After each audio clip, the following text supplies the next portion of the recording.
안녕하세요. 마음의 정리도 할 겸 천천히 적어보겠습니다. 여동생이라 해도 피 한 방울 안 섞인 남이지만 이야기는 지금으로부터 5년 전부터 시작됩니다. 당시 저는 24살이었고 여동생은 18살이었습니다. 저는 회사에 취업 후 자취하기 시작했을 때 요리는 당연히 할 줄 모르고 밥하는 것도 귀찮아서 매일 퇴근하면 집 근처 술집에 식사 겸 한잔하러 갔었는데 그때 그 술집에서 아르바이트 하던 게 제 동생입니다.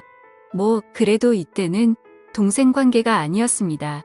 이 술집에서의 만남은 제 인생을 크게 바꾸는 만남이었습니다.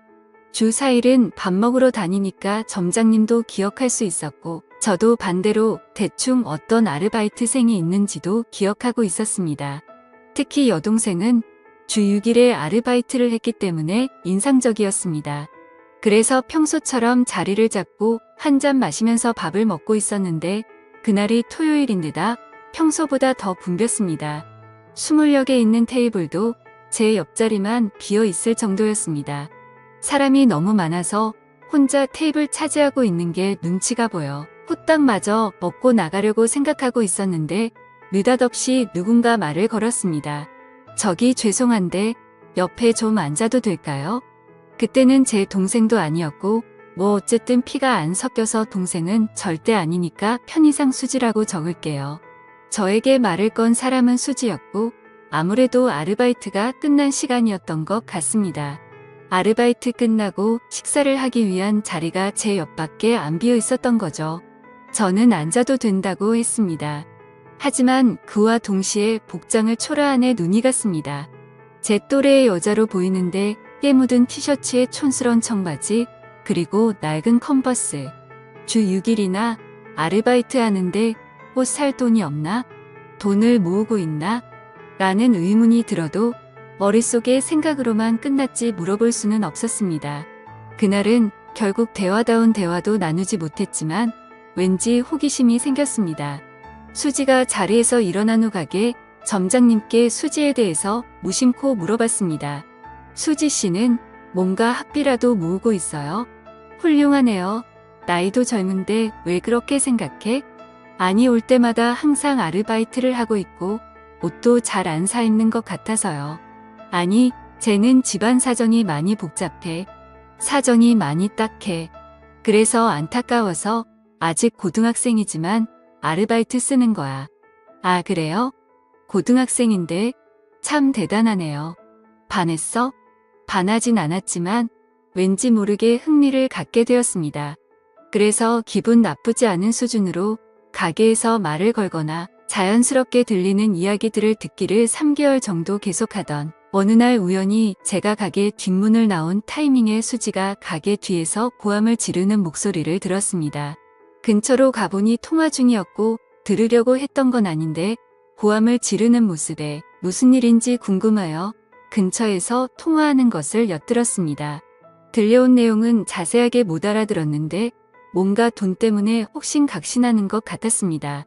어제 30만 원 줬는데 왜? 이런 대화였습니다. 대충 통화가 끝났을 무렵 이번에는 서럽게 우는 소리가 들려왔습니다. 자주 봐서 친하다고 착각한 저는 그 순간 무슨 일인지 몰라도 도와주지 않으면 안 된다는 생각에 용기를 내서 말을 걸었습니다. 밤늦은 시간에 가게 뒤에서 울고 있는 여자에게 양복 입은 직장인이 말을 건네는 건 이상한 모습으로 보이겠지만 그런 건 개의치 않았습니다.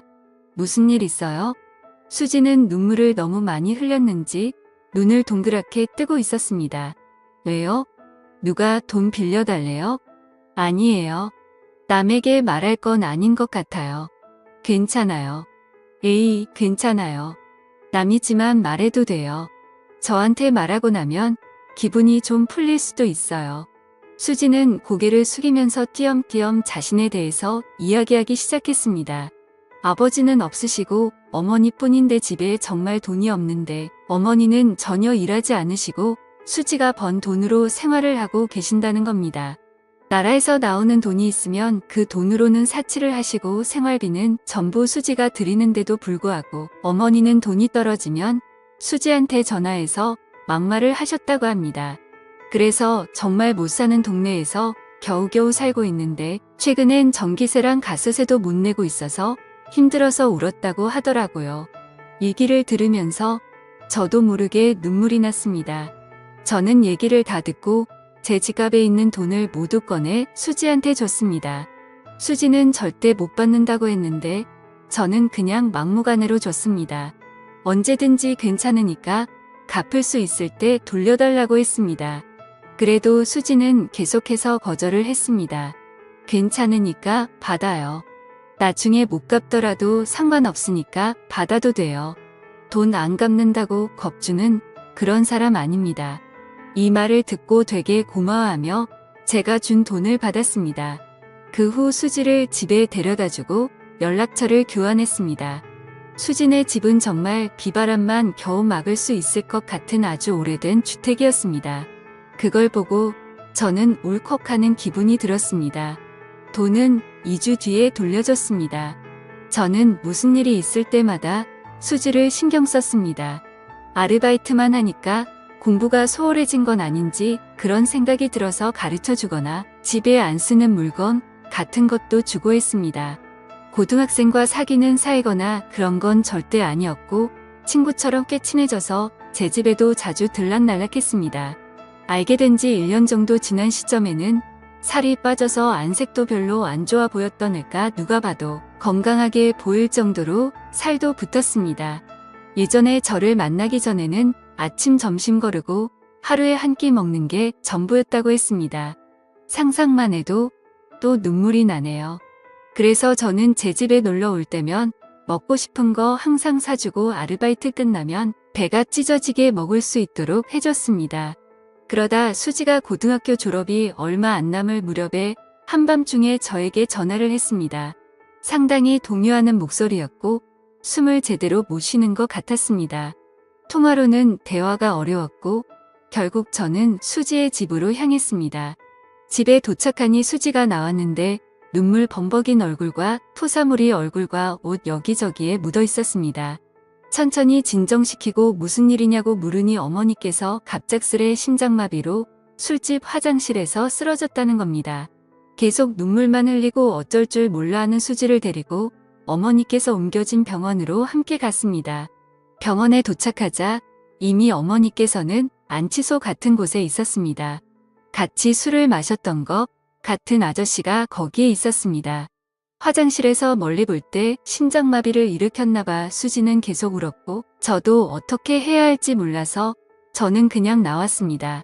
근데 그때나 지금이나 저는 깊이 생각을 안 한다던가 제멋대로인 면이 있는 건 알고 있지만 수지 어머니께서 쓰러지셨다고 했을 때 차라리 이게 잘 된 게 아닐까 생각했습니다. 지금까지 수지를 괴롭혔고 수지도 자유로워질 수 있다고 생각했거든요. 하지만 수지는 효도를 못했다던가 자기가 신경 쓰지 않았기 때문에 죽었다면서 흐느끼어 울었습니다. 확실히 자기를 힘들게 했던 사람이라도 유일한 가족이었기에 어머니를 잃은 수지의 슬픔은 깊었습니다. 그 후 장례식이니 뭐니 하는 것은 어머니의 형제간에 거행하게 된 모양이었습니다. 그 장례식에서 앞으로 수지는 어떻게 해야 할지에 대해서 형제들끼리 대화를 나눈 것 같은데 일단 미성년자이니까 누군가가 수지의 양치권자가 되어야 하는데 아무도 맡으려고 하지 않았습니다. 다들 모르는 척 곤란한 척 하기 바빴습니다. 정말 가족이란 게 뭘까 하고 속상했습니다. 고등학교를 졸업하면 취직해서 독립할 거고 미용사가 되고 싶다고 딱 한 번 말한 적이 있었는데 하고 싶은 것을 할 수 있는 환경에서 꿈을 이뤘으면 좋겠다는 제 바람과는 달리 잘 안 될 것 같아 보여서 슬펐습니다. 결국 마지막에 수지의 이모가 돌보게 됐는데 저는 아무래도 납득이 가지 않아서 한 가지 생각을 하게 되었습니다. 여자친구도 아니고 미성년이고 주위의 시선들도 신경 쓰였지만 그래도 저는 수지가 행복하길 바랬습니다. 제가 행복하게 해준다거나 그럴 자신도 없었지만 제 입이 먼저 움직였습니다. 수지야, 우리 집으로 와. 네. 돈 없지? 그러니까 우리 집에서 살아. 무슨 생각이에요? 그동안 힘들었잖아. 앞으로는 그만 힘들었으면 좋겠어. 그러니까 내 동생으로서 우리 집에 와서 살아. 여동생이요? 그럴 순 없어요. 몇몇 대화를 더 나눴는데 결국 수지가 결정하기까지 일주일 정도 걸렸고 최종적으로 반년 동안만 신세 지는 걸로 해서 제 집에 오기로 했습니다. 일단 친권자가 되신 아주머니께 허락을 받기 위해서 면담을 했더니 아니나 다를까 흔쾌히 승낙을 하셨습니다. 그때 표정은 짊어지던 짐이 없어진 것 같은 안도의 표정이셨는데 평생 잊지 못할 표정이었습니다. 그리고 저와 수지의 남매 생활은 고등학교 졸업을 기점으로 시작되었습니다. 같이 살기 시작했을 때 뒤늦게 제 부모님께도 말씀을 드렸는데 특히 아버지께서 너는 훌륭한 남자야 라며 상당히 응원해 주셨기 때문에 큰 걱정 없이 수지를 돌볼 수 있었습니다. 졸업 후 바로 취업하려던 수지는 제가 극구 반대를 해서 1년 재수 후에 미용 전문학교에 입학을 했습니다. 재수하는 1년 동안은 틈틈이 아르바이트도 하면서 집안일도 했습니다. 집안일도 처음에는 형편없었는데 점점 더 능숙해졌고 아르바이트에서 번 돈으로 매달 생활비도 보탠다고 하는 걸 말리다 보니까 반년만 신세진다던 약속이 어느새 학교도 졸업하고 취업도 했습니다. 처음에는 촌스럽게 차를 입었었는데 정말 예쁜 여자가 돼서 학교 졸업식에서 신세진 사람에게 메시지를 전하는 자리에서 다들 부모님이나 선생님을 얘기했는데 수지만 혼자서 탱탱씨 고맙습니다 하면서 메시지를 읽는데 눈물이 핑 돌더라고요. 처음에는 다음 달에 꼭 저에게 신세진 거 갖고 나가서 살 거라는 게 말버릇이었는데 언제부턴가 조금만 더 지내도 될까요? 라는 게 말버릇이 되어 있었습니다. 그런 애매한 관계를 결국 계속해서 지금에 이르렀는데 최근에 수지가 우리의 관계를 확실히 하고 싶다는 말을 했습니다. 저는 20대를 거의 수지에게 바쳤고 여자로서 의식하지 않았다고까지는 말할 수 없지만 우연히 손이라도 스치면 수지는 겁을 먹는 듯 했었고 처음 2년 동안은 돌아가신 어머니한테 원망받는다고 밤이면 밤마다 울고 불고 최근 1년 동안은 화가 치미는 일도 많았습니다. 그래도 언제부터 좋아했는지는 모르겠지만 행복하길 바라는 여자를 평생 행복하게 해주기 위해 프로포즈를 위한 반지를 샀습니다.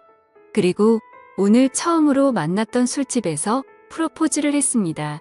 상대도 어렴풋이 눈치는 채고 했었겠지만 실제로 프로포즈를 하니 펑펑 울면서 숨쉬기도 힘들어해서 대답이 좀처럼 돌아오지 않아 매우 초조했습니다. 나와 함께 끝까지 있어줄래?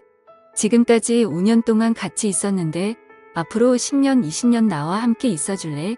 박동 같은 눈물을 펑펑 쏟아내기 시작하는데 아르바이트생들 총출동해서 축하해 주려던 점장도 너무 소란스럽고 대답이 돌아오지 않아 초조함이 극에 다다를 때 진정이 된 수지가 그동안 너무 불안했다고 얘기를 하기 시작했습니다. 지금까지 너무 무서웠어요. 언젠가 헤어져야 하는데 계속 생각은 하는데도 신세는 계속 지고 있으니까 눈치 없이 민폐를 끼치는 건가 싶고 또 저 때문에 청춘을 망치신 것 같았어요. 그러니까 제가 아무리 좋아해도 좋아한다고 말하면 안 된다고 생각을 했어요. 엄마는 힘들게만 살다가 돌아가셨는데 나만 이렇게 행복하게 살면 못된 거라고 생각을 했어요. 눈물 범벅된 얼굴로 흐느끼며 여자로 안 보는 것 같아 괴로웠다는 등의 얘기 끝에 프로포즈를 받아줬습니다. 집으로 돌아오는 길에도 울었는데 집에 도착해서는 너무 늦게 프로포즈했다며 저에게 화도 냈습니다. 돌이켜보면 정말 그날 수지에게 말 걸어서 다행이라고 진심으로 생각합니다. 동시에 그때 제가 말을 걸지 않았다면 어떻게 되었을까 하고 생각하면 괴롭네요. 진심으로 사랑할 수 있는 사람을 만난 것에 하루하루 감사하면서 살겠습니다. 시청해주셔서 감사합니다.